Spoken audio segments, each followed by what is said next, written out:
Antigua es guiando nuestro caminar. Escúchala, estúdiala, la Biblia santa y pura es. Palabras antiguas.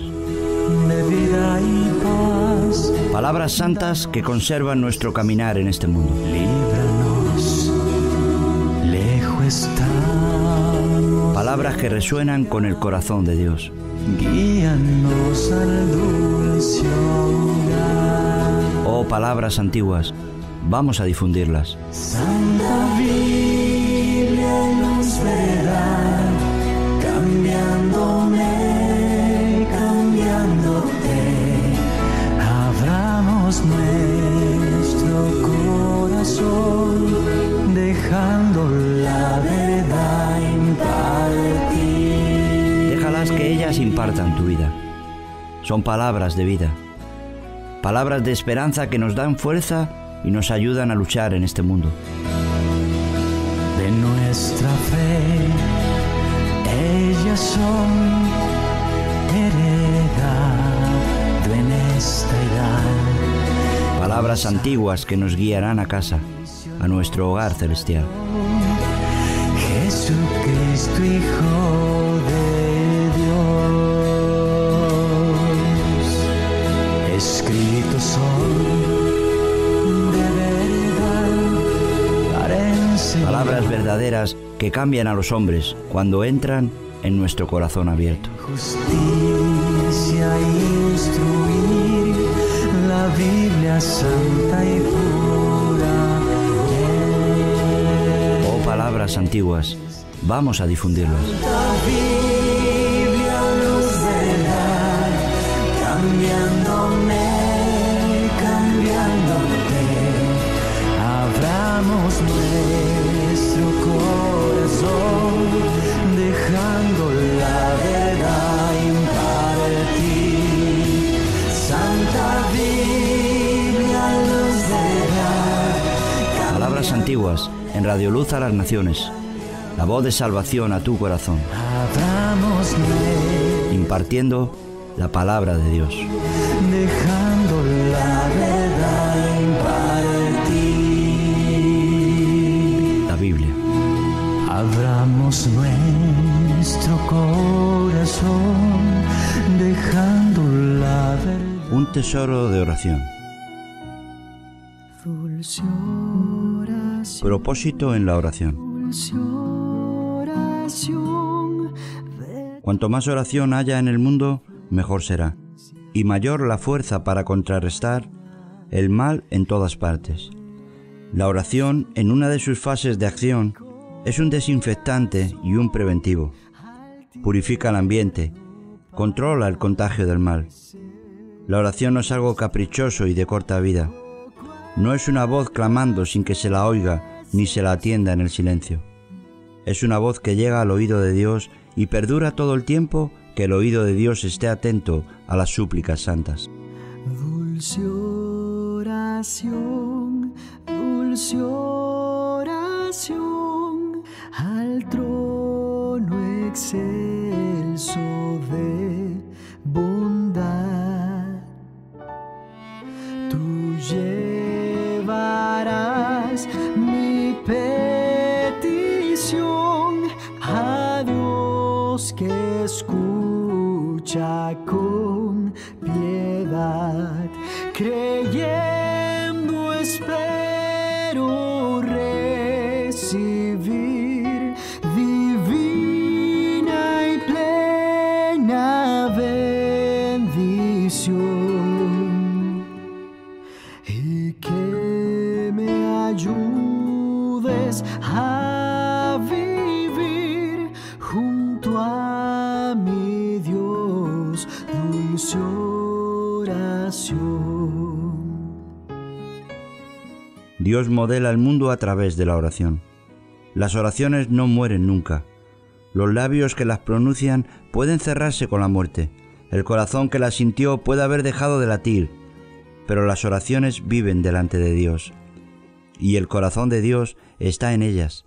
Las oraciones sobreviven a aquellos que las han pronunciado, sobreviven a las generaciones, a las épocas, al mundo. Es más inmortal el hombre que ha orado más y mejor. Son los héroes de Dios, sus santos, sus siervos, los gerentes de Dios. Un hombre puede orar mejor gracias a las oraciones del pasado y puede vivir con más santidad gracias a las oraciones del pasado. El hombre que ha hecho muchas oraciones aceptables ha prestado el mejor y más grande servicio a la generación venidera. Las oraciones de los santos de Dios fortalecen a las generaciones que aún no han nacido contra las olas devastadoras del mal y del pecado. Pobre generación la que encuentra sus incensarios vacíos del rico incienso de la oración, la que ha tenido padres demasiado ocupados o demasiado incrédulos para orar. Su lamentable herencia son peligros y consecuencias inimaginables. Afortunados aquellos cuyos padres y madres les han dejado un rico patrimonio de oración. Las oraciones de los santos son el depósito de capital en el cielo con el cual Cristo lleva a cabo su gran obra en la tierra.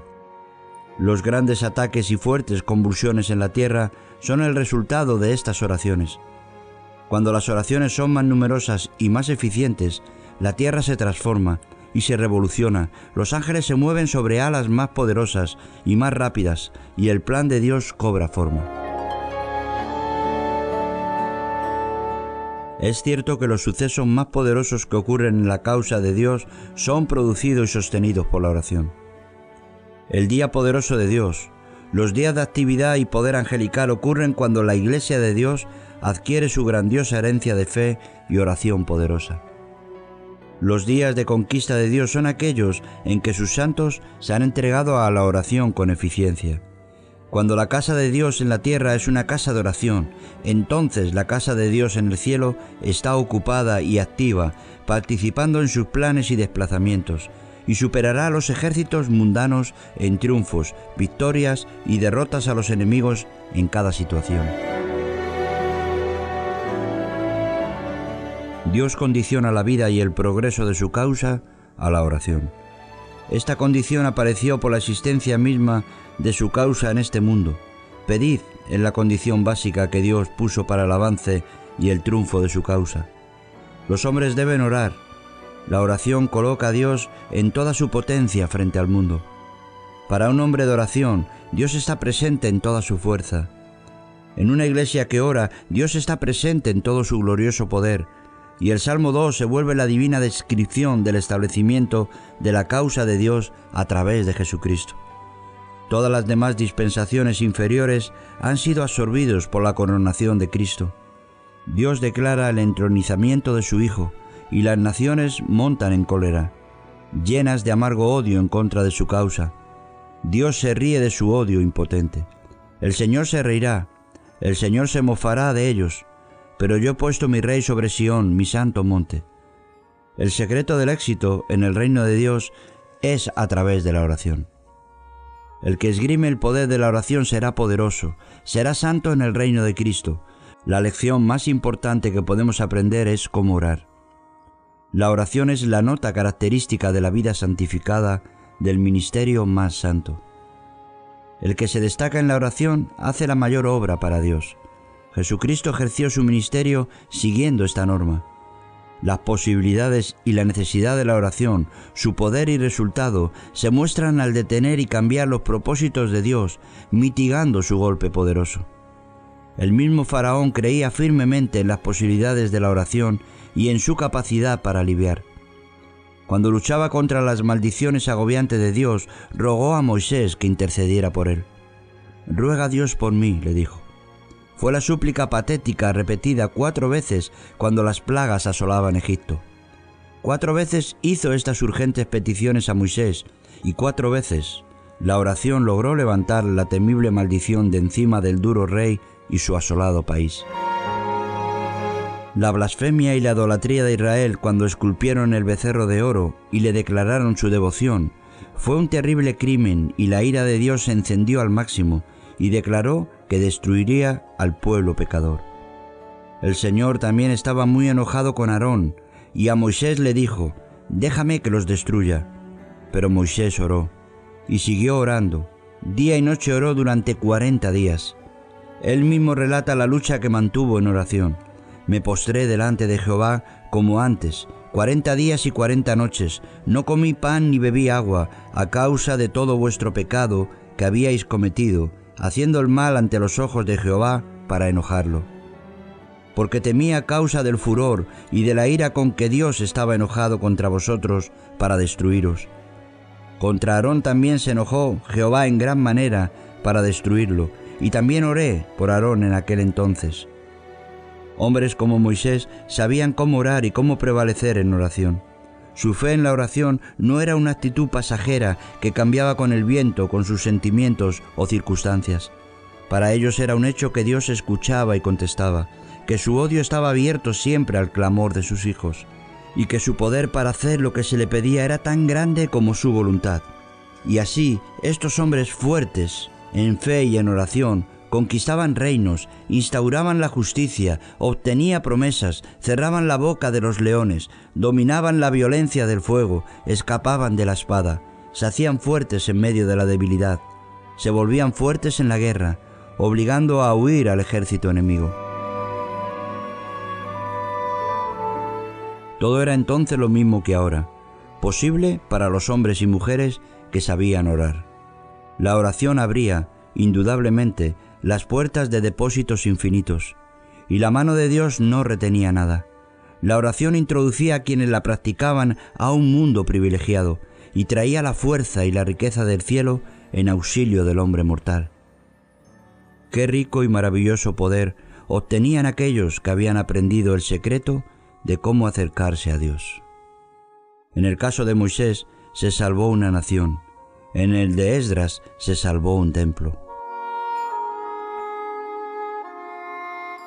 La oración no es trabajo para un perezoso.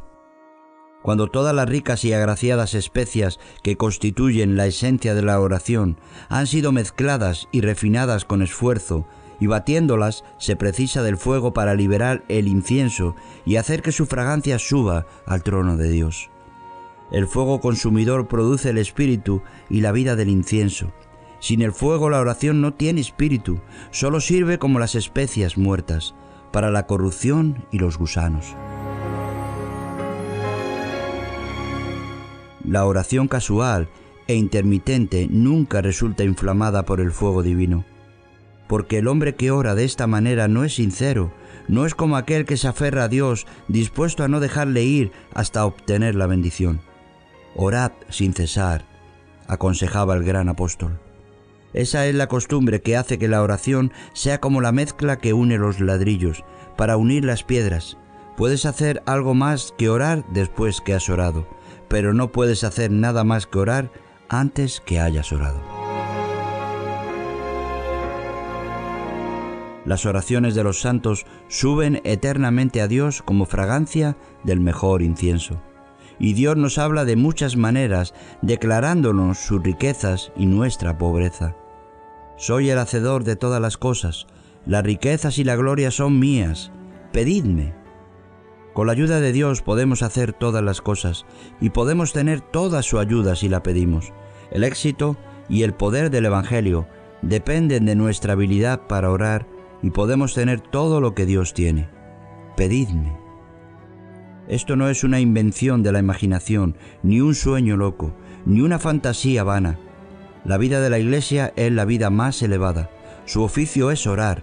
Su vida de oración es la vida más elevada, la más perfumada, la más notable. A pesar de lo conscientes que seamos de la importancia de la oración, de su importancia vital, dejamos pasar las horas y solo podemos lamentar ante la muerte, la pérdida irremediable. Cuando reflexionamos con tranquilidad sobre el hecho de que el progreso del reino de nuestro Señor depende solo de la oración, resulta triste pensar que dedicamos tan poco tiempo a este sagrado ejercicio.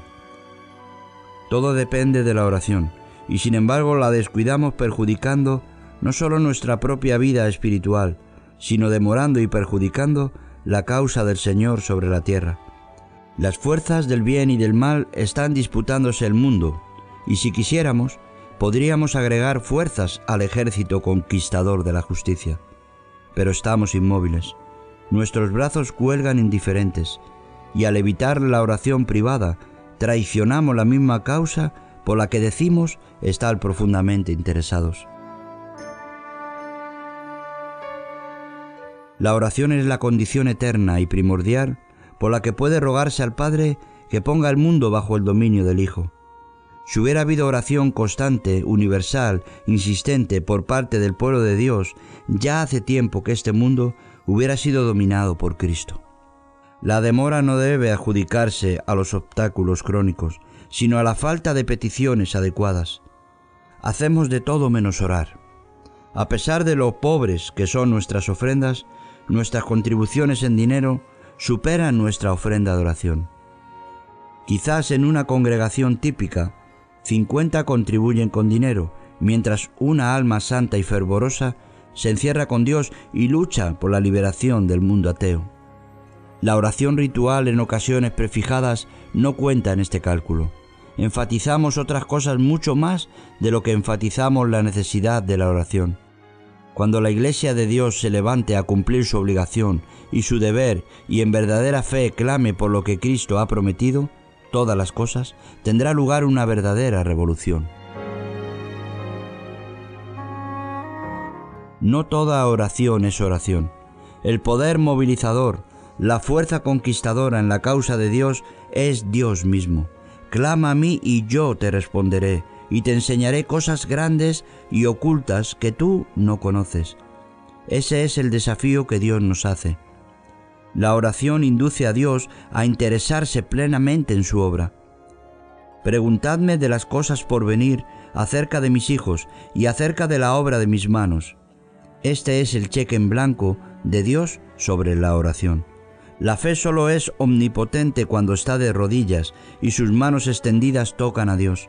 Entonces moviliza toda la capacidad de Dios. Solo una oración de fe puede obtener de Dios todas las cosas. Nuestros escasos resultados, la causa de nuestra pobreza, es la que señala el apóstol Santiago. Pedís y no recibís, porque pedís mal, para gastar en vuestros deleites. Esa es toda la verdad resumida al máximo. Alguien dijo sobre la oración de Lutero: las palabras no son suficientes para expresar mi admiración por el gozo, la fe, la esperanza del hombre en estos tiempos de prueba y humillación. Alimenta constantemente estas virtudes mediante el diligente estudio de la palabra de Dios. No pasa un día en el que no dedique al menos 3 de sus mejores horas a la oración. Una vez le oí orar: Dios mío, qué espíritu y cuánta fe hay en sus expresiones. Pide a Dios con la misma reverencia que si estuviera en su propia presencia, y a la vez con una esperanza y una confianza tan firmes como si le hablase a un padre o a un amigo. Lo sé, decía, tú eres nuestro Padre y nuestro Dios, y por lo tanto estoy seguro que tú derrotarás a los que persiguen a tus hijos. Si tú fallas en hacerlo, tu propia causa, que está enlazada con la nuestra, estaría en peligro. Es algo que te concierne plenamente. Nosotros, por tu providencia, hemos sido impulsados a tomar parte en ello y tú serás, por lo tanto, nuestra defensa. Mientras escuchaba orar así a Lutero, desde cierta distancia, sentía mi alma inflamarse en fuego dentro de mí, al escuchar al hombre dirigirse a Dios como si fuera un amigo, y sin embargo, con mucha seriedad y reverencia. También escuché insistir en el curso de la oración, en las promesas contenidas en los salmos, como si estuviera seguro de que sus peticiones serían concedidas. Yo le hablo al Señor acerca de mis problemas y mis dificultades, y luego espero que me las solucione, decía un hombre de Dios. Y es maravilloso cómo un asunto que parecía oscuro se aclara como el agua al orar con la ayuda del Espíritu Santo. Creo que los creyentes no obtienen respuestas a sus oraciones porque no esperan suficiente en Dios. Se inclinan simplemente para pronunciar algunas palabras y luego se levantan de un salto, olvidándose del asunto, y pretenden que Dios les conteste. Este tipo de oración siempre me hace recordar al muchachito que tocaba el timbre de la puerta de su vecino y luego salía corriendo lo más rápido que podía. Orar es la cosa más fácil y la más difícil de hacer, la más simple y la más sublime, la más débil y la más poderosa.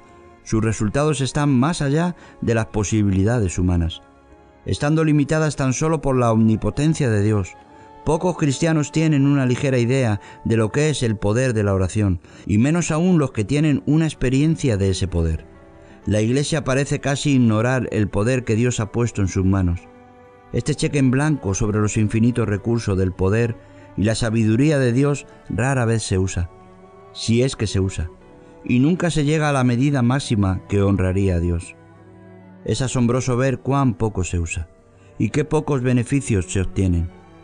La oración es nuestra arma más formidable, pero una que no sabemos cómo usar y la que mayor aversión nos produce. Hacemos de todo por los inconversos menos lo que Dios quiere que hagamos, que es la única cosa que realmente sirve, porque hace que todo lo demás resulte eficiente. Graduarse en la escuela de la oración es haberse diplomado en todo el curso de la vida cristiana. Los primeros y los últimos peldaños de la vida de santificación están coronados por la oración. Es un oficio de por vida. Los obstáculos de la oración son los obstáculos de la vida santa. Las condiciones de la oración son las condiciones de la justicia, la santidad y la salvación. El remendón en el oficio de la oración es un chapucero en el oficio de la salvación. La oración es un oficio que debe ser aprendido. Debemos ser aprendices y dedicar tiempo a ello. Se requiere una preocupación esmerada, mucha reflexión y esfuerzo para ser un oficial diestro en la oración. La práctica en la oración, como en cualquier otra profesión, ayuda a perfeccionarse. Solo las manos y corazones laboriosos producen eficiencia en este oficio celestial. La oración y la santidad de vida son una sola cosa, se influyen mutuamente. Ninguno puede sobrevivir solo, la ausencia de uno implica la ausencia del otro. Los monjes viciaron la oración, sustituyeron la oración por la superstición y la vida de santidad por mascaradas y rutina. Nosotros corremos el riesgo de sustituir la oración y la vida santificada por trabajo eclesiástico y una agenda interminable de actividades espectaculares. Una vida santa no se vive en el encierro, pero no se puede vivir sin dedicar tiempo a orar a solas. Si por casualidad existiera un aposento de oración sin la correspondiente vida santa, sería un aposento sin la presencia de Dios. No se logra ejercitar una oración más abundante de modo espontáneo. La campaña por el siglo XX o el siglo 30 no favorecerá nuestra oración y más bien la obstaculizará si no tenemos cuidado. Lo único que beneficia es un esfuerzo específico de parte de un liderazgo habituado a la oración. Solo los líderes que oran pueden tener seguidores que oran. Apóstoles que oran producirán santos que oran. Un púlpito de oración obtendrá una congregación que ora. Necesitamos con desesperación a alguien que inste a los santos a orar. Somos una generación de creyentes que no ora. Los creyentes que no oran son como una banda de mendigos que no tienen ni el fervor, ni la belleza, ni el poder de los santos. ¿Quién restaurará esta rama? Será el más grande de los reformadores y de los apóstoles aquel que induzca a la Iglesia a orar. En el pasado, hombres santos han logrado cambiar todo un mundo de relaciones, transformar el carácter del país por medio de la oración. Tales conquistas son aún posibles para nosotros, puesto que el poder solo espera ser usado y la oración no es otra cosa que la expresión de la fe. La oración honra a Dios, disminuye el yo. Es la súplica del hombre en su debilidad, ignorancia y necesidad. Un ruego que el cielo no puede desatender. A Dios le place que oremos. La oración no se opone al trabajo ni paraliza la actividad. La oración obra con poder. La oración misma es el trabajo más grande. Provoca la actividad, estimula el deseo y el esfuerzo. La oración no es un opio sino un tónico. No adormece sino que despierta para impulsar a la acción. El hombre perezoso no ora, ni puede ni quiere hacerlo, porque la oración exige energía. Pablo la caracteriza como una lucha, una pasión. Para Jacob fue una pelea, para la mujer sirofenicia implicó una batalla que requirió todas las cualidades superiores del alma y una gran fortaleza. La recámara no es un asilo para el cristiano indolente y poco valioso. No es una guardería para criaturitas. Es el campo de batalla de la Iglesia. Su ciudadela, el escenario de conflictos heroicos y espirituales. La recámara es la base para la provisión del creyente y de la Iglesia. Lejos de ella no hay sino derrota y ruina. Por la oración se adquiere y aumenta la energía para el trabajo, el dominio del yo, la liberación del temor y todos los resultados y dones espirituales. Las diferencias entre cristianos en lo que se refiere a fortaleza, experiencia y santidad se deben a sus diferencias en la oración. Oraciones escasas, cortas y débiles siempre corresponden a una condición espiritual baja. Los hombres deberían orar más y entregarse a ello con energía y perseverancia. Los cristianos eminentes han sido sobresalientes en la oración. En ningún otro lado pueden aprenderse las cosas profundas de Dios. Las grandes empresas de Dios son realizadas por los que oran asiduamente. El que ora mucho, estudia mucho, ama mucho, trabaja mucho, hace mucho por Dios y por la humanidad. La difusión del Evangelio, el vigor de la fe, la madurez y la excelencia de los dones espirituales dependen de la oración. Sin continuidad en la oración es difícil que llegue la respuesta. La insistencia implica la habilidad para mantenerse aferrado, para esperar relajado, pero firmemente, con un anhelo incansable y una paciencia inagotable. La oración continua no es un incidente, sino algo primordial. No es un acto único, sino una pasión. No es un antojo, sino una necesidad. La oración, en su forma más elevada y aquella que más éxito tiene, asume la actitud de una lucha con Dios. Es un enfrentamiento, una prueba y una victoria de la fe. Una victoria no sobre un enemigo, sino sobre aquel que prueba nuestra fe para poder aumentarla, que prueba nuestra fuerza para hacernos más fuertes. Pocas cosas dan un vigor tan vivaz y permanente al alma como un tiempo largo y exhaustivo de oración. En la palabra de Dios no se estimulan ni se aprueban los dones débiles, los esfuerzos indiferentes, actitudes perezosas. Todo debe ser extenuante, urgente, ardiente.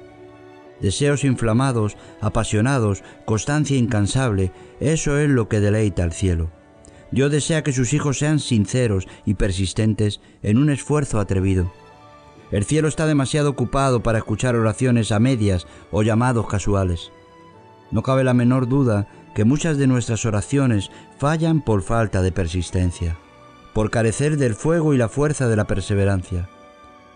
La persistencia pertenece a la esencia de la verdadera oración. Quizás no siempre sea requerida, pero debe estar dispuesta como la fuerza de reserva. Cesamos justo cuando deberíamos asirnos con más fuerza. Nuestras oraciones son débiles porque no están inflamadas por una voluntad fuerte y resistente. Dios ama al suplicante que insiste y le da respuestas que nunca hubieran sido otorgadas si no fuera por la persistencia que se niega a dejarlo ir hasta que la petición presentada sea concedida. La oración no es una obligación insignificante que pueda agregarse al final de una jornada cargada y agotadora, y desobedecemos los mandamientos del Señor si nos conformamos con unos pocos minutos apresurados sobre nuestras rodillas por la mañana, o tarde, o por la noche, cuando nuestras facultades cansadas por las tareas cotidianas nos piden reposo.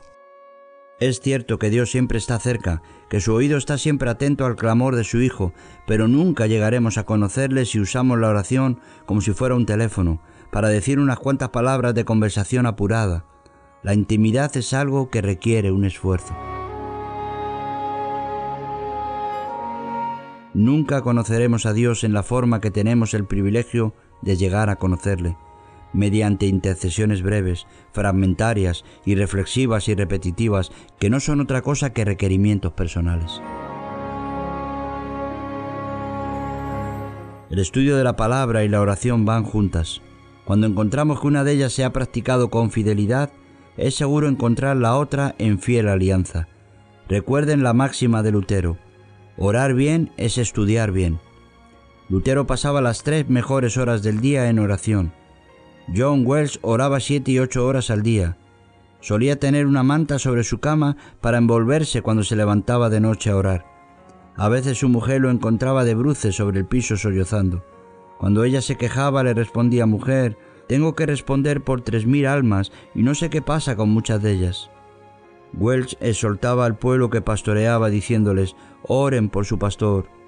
Oren para que su cuerpo se mantenga fuerte y viva muchos años.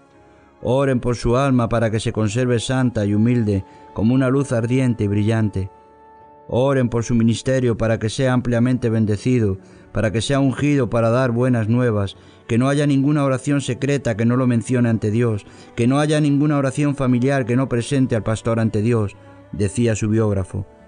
En 2 cosas persistió sin cesar: en el cultivo de la santidad personal y en el incansable esfuerzo para ganar almas. La escasez de oración es la característica de una época de apostasía y de una iglesia apóstata. Cada vez que hay poca oración en el púlpito o en la congregación, la bancarrota espiritual es inminente e inevitable. La causa de Dios no tiene una era comercial, ni una época cultural, ni una etapa educativa, ni una temporada bursátil. Tiene una sola época de oro: la época de la oración. Cuando sus líderes son hombres de oración, cuando la oración es el elemento central de la adoración, como un incienso que da continua fragancia al servicio, entonces la causa de Dios se vuelve triunfante.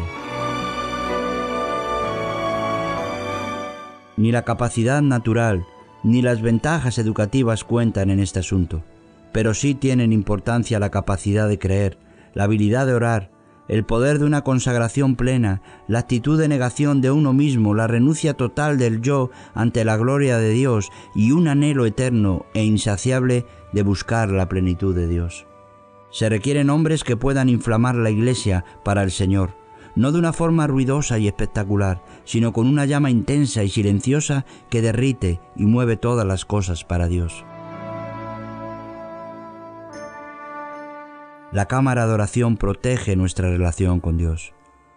Lima las asperezas, acomoda los flecos sueltos, ciñe los lomos debilitados. La oración se aferra a Dios con más fuerza que la que sujeta el ancla mayor de un barco. Satanás debe quebrar nuestro amarre, cortar nuestro paso a la cámara de oración antes de poder cortar nuestra unión con Dios o cerrar nuestro camino al cielo. No temas orar. Orar está bien. Ora si puedes con esperanza, pero ora siempre. Aunque la esperanza se debilite por la larga espera, ora en la oscuridad si no tuvieras luz, y si por algún deseo no te atrevieras a orar, entonces ruega a Dios que lo haga desaparecer.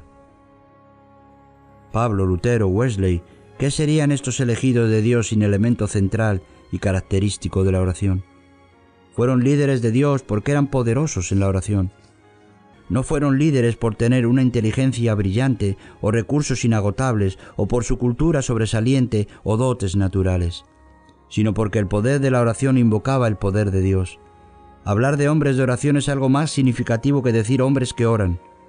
Es mucho más que hablar de un hábito de oración. Significa que son hombres para los cuales la oración es un arma poderosa, una energía que mueve los cielos y trae tesoros sin número a la tierra. La Iglesia está contaminándose con el mundo en muchos aspectos y de muchas maneras. El mundo se escurre dentro de la Iglesia, se derrama dentro de ella, penetra con un frente de bronce o con una máscara simulada. Llega a la jerarquía y llega a las capas inferiores, se cuela por muchos lugares secretos. Estamos buscando hombres santos, hombres que oren, hombres por cuya presencia en la Iglesia pueda ser como un incensario del más puro incienso subiendo hacia Dios. Para Dios el hombre es todo. Los ritos, las formas, las organizaciones son de poca importancia, a menos que estén respaldadas por la santidad del hombre, son ofensivas para Dios. El incienso me es abominación, luna nueva y día de reposo. El convocar asambleas no lo puedo sufrir, dice Dios. ¿Por qué habla Dios tan fuerte en contra de sus propias ordenanzas? Porque habían fallado en la pureza personal. El hombre impuro manchó todas las instituciones sagradas de Dios y las contaminó. Para Dios el hombre es tan importante que cuenta más que todo lo demás. Los hombres han construido hermosos templos y se han esforzado y agotado procurando agradar a Dios con todo tipo de ofrenda. Pero con cansado desdén, Dios ha rechazado estos orgullosos adoradores y sus majestuosas ofrendas. El cielo es mi trono y la tierra estrado de mis pies. ¿Dónde está la casa que me habéis de edificar? ¿Y dónde el lugar de mi reposo? Mi mano hizo todas estas cosas, y así todas estas cosas fueron, dice Jehová. El que sacrifica buey es como si matase a un hombre, el que sacrifica oveja como si degollase a un perro, el que hace ofrenda como si ofreciese sangre de cerdo, el que quema incienso como si bendijese a un ídolo. Volviendo su rostro de esas ofrendas costosas y profanas, dice: pero miraré a aquel que es pobre y humilde de espíritu, y que tiembla a mi palabra. Esta verdad de que Dios mira la pureza personal del hombre es fundamental. El hombre y su carácter espiritual disminuyen al incrementar el ceremonial religioso. Sin embargo, la simplicidad de la oración se pierde en medio de la estética religiosa o en la pompa de las formas religiosas. Una sola noche en oración, dice Spurgeon, puede transformarnos en hombres nuevos, hacernos pasar de la pobreza del alma a la riqueza espiritual, del temblor al triunfo. Tenemos un ejemplo de ello en la vida de Jacob, el que hasta entonces había sido un hábil engañador, siempre negociando y calculando, falto de afecto en casi todas las cosas, fue transformado en una sola noche de oración en un príncipe destacado, vestido de grandeza celestial. Desde aquella noche vive en las páginas sagradas como uno que pertenece a la nobleza celestial. ¿No podríamos nosotros, al menos de vez en cuando, en estos años de mundanalidad agobiante, velar siquiera una noche para obtener tal relación enriquecedora con los cielos? ¿No tenemos ambiciones sagradas? ¿Somos sordos a los reclamos del amor divino? Por las riquezas y por la ciencia los hombres son capaces de abandonar el abrigo de sus camas, ¿y no podremos nosotros hacerlo de vez en cuando por amor a Dios y por el bien de las almas? ¿Dónde está nuestro celo, nuestra gratitud, nuestra sinceridad? Ojalá nos quedemos a menudo en Peniel y exclamemos como Jacob mientras se asía del ángel: toda la noche he de permanecer y lucharé contigo hasta el amanecer.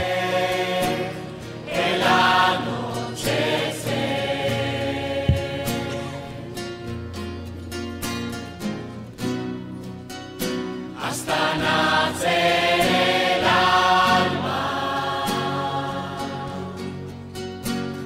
luché con mi Dios,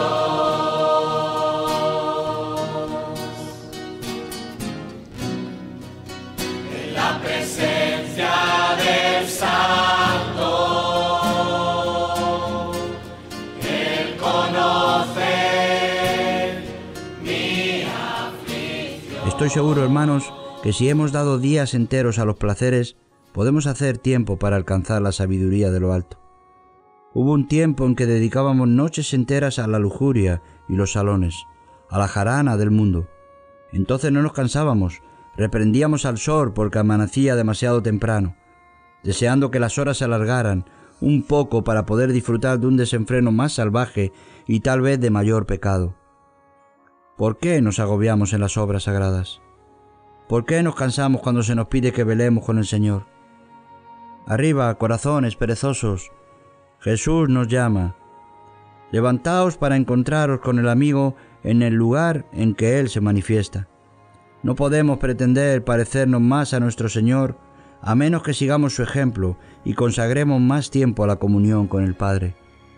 Un avivamiento que trajera verdadera oración produciría una revolución espiritual. Se puede decir enfáticamente que ningún santo perezoso ora. ¿Puede haber un santo perezoso? ¿Puede haber un santo que no ore? La oración perezosa disminuye la corona y el reino de la santidad. ¿Puede haber un soldado cobarde? ¿Puede haber un santo hipócrita? ¿Puede haber inmoralidad virtuosa? Solo si se dan estas contradicciones, puede encontrarse un santo que no ore. Orar es un trabajo aburrido, pero no difícil. Decir oraciones en una manera decente y delicada no es trabajo pesado, pero orar verdaderamente, orar hasta que el infierno sienta el golpe que se le está asestando, orar hasta que las puertas de hierro de las dificultades se abran, hasta que las montañas de obstáculo desaparezcan, hasta que se disipe la neblina y se levanten las nubes, esto sí es un trabajo duro, pero es la mejor obra de Dios y el mejor oficio del hombre. Nada es menos vano que el esfuerzo de las manos, la cabeza y el corazón en la oración. Es duro esperar, insistir y orar sin escuchar voz alguna, pero espera hasta que Dios conteste. La oración honra a Dios, lo reconoce, exalta su poder, adora su providencia y obtiene su ayuda. Un pseudo-racionalismo se mofa y se pronuncia en contra de la devoción, afirmando que no hace otra cosa que orar, pero orar bien es hacer todas las cosas bien. Si resulta cierto que la devoción solo se muestra en oración, entonces no hace absolutamente nada, porque el antecedente, el complemento y la consecuencia subsiguiente a la oración no es otra cosa que la suma de las energías de una piedad práctica y laboriosa. ¿Por qué no oramos? ¿Cuáles son los obstáculos de la oración? Este no es un asunto trivial o curioso. Atañe no solo a todo el problema de la oración, sino a todo nuestro cristianismo. El cristianismo está destinado a decaer cuando se obstaculiza la oración. El que está demasiado ocupado para orar, está demasiado ocupado para vivir una vida de santidad. Las otras obligaciones nos absorben y van desplazando la oración. Muerte por asfixia sería el veredicto del médico forense en muchos casos de oración extinguida si se llevara a cabo una investigación sobre esta tremenda calamidad espiritual. Esta forma de frenar la oración es tan natural, tan fácil, tan inocente, que nos toma a todos por sorpresa. Si permitimos que otras cosas sofoquen nuestra oración, siempre la ahogarán. Lo que más le interesa a Satanás es que la hierba crezca en el camino que conduce a nuestra cámara de oración. Un aposento cerrado implica exceso de trabajo religioso o, lo que es peor, haber hecho una transferencia y mantener nuestra religión a nombre de otro y no de Dios, y para la gloria de algún otro. Uno de los trucos más astutos de Satanás es destruir lo mejor con lo bueno. El trabajo y otras obligaciones son buenas, pero estamos tan sumidos en ellas que desplazan y destruyen lo mejor. La oración protege la ciudadela de Dios, y si Satanás logra debilitar la oración por algún medio, tiene ventaja, y cuando la oración está muerta, la ciudadela puede ser tomada por asalto. Debemos cuidar la oración como el centinela leal monta guardia sin desmayo. No debemos mantenerla medio hambrienta y débil como un bebé, sino con la fortaleza de un gigante. La oración es un don raro, no es un don popular y fácil de obtener. No es el fruto de talentos naturales, es el producto de la fe, la santidad y el carácter profundamente espiritual. Los hombres aprenden a orar del mismo modo que aprenden a amar. El perfeccionamiento en la sencillez, en la humildad, en la fe, son los principales ingredientes de este aprendizaje, y los novicios en esto no son adeptos en la oración. Debemos vivir para Dios fuera de la recámara si queremos encontrarnos con Dios en la recámara. Si honramos a Dios con una vida de oración, obtendremos la bendición de Dios en nuestra cámara de oración. Si cumplimos la voluntad de Dios en nuestra vida, Dios acercará su oído para escuchar nuestras oraciones. Si escuchamos la voz de Dios en público, Dios nos escuchará en lo secreto. Si Dios nos posee fuera de nuestro aposento, podremos poseerle dentro de él. No hay otra forma de orar a Dios que viviendo para él. Para ser fuerte, nuestra oración debe estar apoyada por una vida santa. Debemos honrar el nombre de Cristo en nuestra vida antes de que Él honre nuestra intercesión. La vida de fe perfecciona la oración de fe. El secreto de una oración que prevalece es orar bajo la inspiración del Espíritu Santo, cuyas peticiones por nosotros y en nosotros están siempre de acuerdo a la voluntad divina y por lo tanto garantizan una respuesta. Orar en el Espíritu Santo no es otra cosa que cooperar con la voluntad de Dios y esa oración es siempre victoriosa. ¿Cuántos cristianos no pueden orar y se esfuerzan mediante decisiones, círculos de oración sin obtener resultados? Para ellos y para todos, aquí está el único secreto de una verdadera vida de oración. Sed llenos del Espíritu, que es el Espíritu de toda gracia y súplica. El capítulo precedente afirmaba que la oración puede hacer todo lo que Dios puede hacer. Es una afirmación tremenda, pero nace de la historia y de la experiencia. Si permanecemos en Cristo, y si lo hacemos significa que estamos viviendo en obediencia a su santa voluntad y nos acercamos a Dios en su nombre, se abren ante nosotros los infinitos recursos del tesoro celestial. La oración no es algo oficial, ceremonioso y formal, sino algo directo, sentido, intenso. El propósito de pedir es recibir, la meta de una búsqueda es hallar, la intención de llamar es ser atendido, y Cristo afirma una y otra vez que la oración será contestada con toda seguridad. Promete que sin ninguna duda se lograrán sus propósitos, no dando un rodeo, sino obteniendo exactamente aquello que se ha pedido. El valor de la oración no está en la cantidad de oraciones, ni en la extensión de las mismas. Su valor radica en el privilegio de descargar nuestros deseos ante Dios y hacerle nuestras súplicas, y Él nos concederá nuestras peticiones.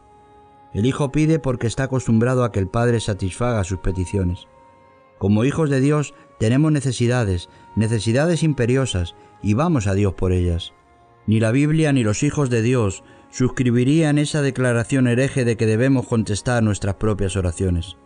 Dios contesta las oraciones. El verdadero cristiano no ora para conmoverse, puesto que su oración le pone en condiciones de aferrarse a Dios. Las personas que están en relación con Dios y que saben orar no se extrañan al recibir la respuesta. Están seguros de ser oídos, ya que piden de acuerdo a lo que saben que es la mente y la voluntad de Dios. El doctor William Burr, obispo de la Iglesia Metodista Episcopal de Europa, cuenta que hace algunos años, cuando visitó la escuela para muchachos en Viena, supo que aunque el año no había concluido, todos los fondos disponibles se habían gastado. Dudaba respecto a hacer una petición especial a sus amigos. Consultó a los profesores. Llevaron el asunto a Dios en oración continua y honesta, creyendo que Dios concedería lo que pedían. 10 días más tarde, el obispo estaba en Roma y le llegó una carta de un amigo en Nueva York que esencialmente decía: mientras iba a mi oficina a Broadway una mañana, y fue el mismo día en que habían estado orando los profesores, me pareció sentir una voz que me decía que ustedes necesitaban dinero para la escuela de muchachos en Viena. Con mucho gusto incluyo un cheque para esta obra. El cheque era por la cantidad de dinero que necesitaban. No había habido ninguna comunicación humana entre Viena y Nueva York, pero no habían terminado de orar cuando Dios ya les había contestado. Todos los avivamientos de los que tenemos noticia han sido ungidos por la oración. Tomemos por ejemplo el asombroso avivamiento en Escocia en el año 1630, sabiendo que varios ministros de los que luego serían perseguidos tomarían parte en una solemne convocatoria ya tradicional. Una gran multitud de personas devotas se congregaron desde todos los puntos del país y pasaron varios días en oración como grupo preparatorio para el servicio. Durante la noche, en lugar de retirarse a descansar, la multitud se dividió en pequeños grupos y pasaron toda la noche en súplica y alabanza. El lunes se dedicó a la acción de gracias, práctica no común entonces, y resultó ser el gran día de la fiesta. Después de mucha insistencia, un joven todavía no ordenado, John Livingstone, aceptó predicar. Había pasado la noche orando y conferenciando, pero cuando se aproximaba la hora de la asamblea, su corazón desfalleció ante el pensamiento de que debía dirigirse a muchas personas mayores y más experimentadas, y literalmente huyó de la obligación que había contraído. Pero justo cuando la iglesia desaparecía de su vista, le asaltaron estas palabras: ¿he sido alguna vez un desierto estéril o una tierra de oscuridad? Resonaron con tanta fuerza aquellas palabras que le obligaron a retornar a su tarea.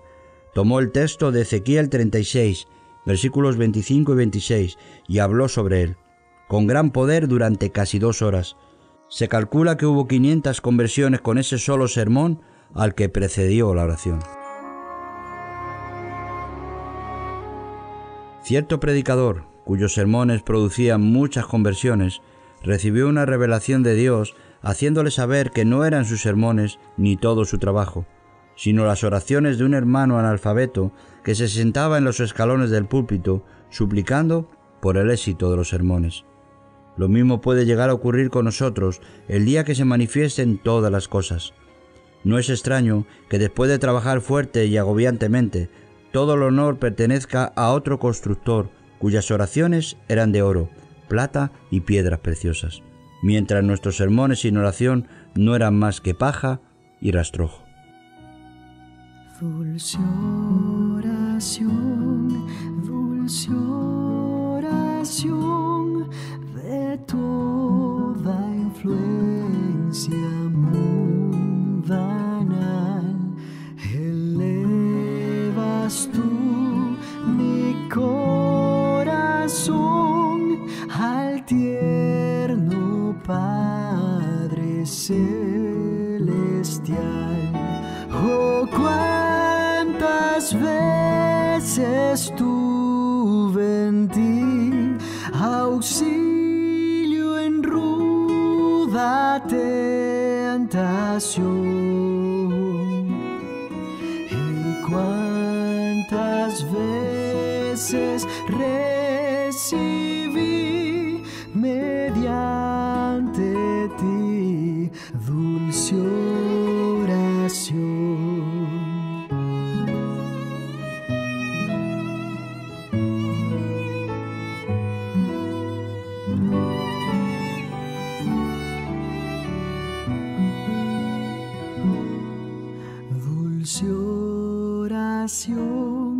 Dulce oración al trono excelso de bondad. Tú llevarás mi petición a Dios que escucha con piedad, creyendo espero recibir divina y plena bendición, y que me ayudes a vivir junto a mi Dios. Dulce oración.